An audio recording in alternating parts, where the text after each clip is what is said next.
country's United Nations ambassador now says the Bashar al-Assad regime has formally signed on to the international treaty banning chemical weapons and is, quote, a full member of the convention. That convention signed in 1993. That would make Syria the 190th member from countries around the world. Yet other countries are saying maybe not so fast. CNN senior international correspondent Nick Payton-Walsh is over at the United Nations for us. I know a formal letter was delivered to the United Nations Secretary General Ban Ki-moon by the Syrian ambassador. What does all this mean?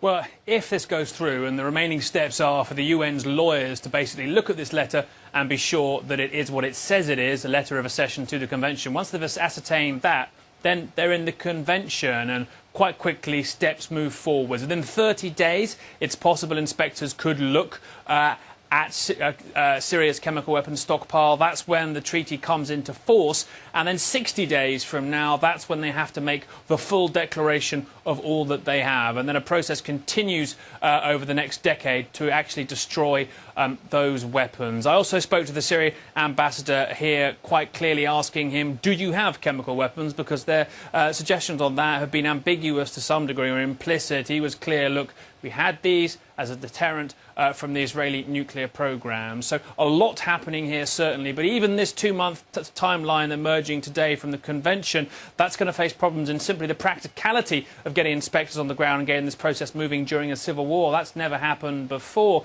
And also, there's still France, America and the United Kingdom pushing forward a resolution that wants to see a declaration within 15 days. And also, still on that text, the people behind the August 21st attacks around Damascus want to see them brought to trial in The Hague, the International Criminal Court, Wolf. So a lot still going on. A lot going on, and we're waiting any day now for the UN inspectors to give their formal report on what happened August 21st when the U.S. says 1,400 Syrian civilians were killed by the Syrian regime's use of chemical weapons.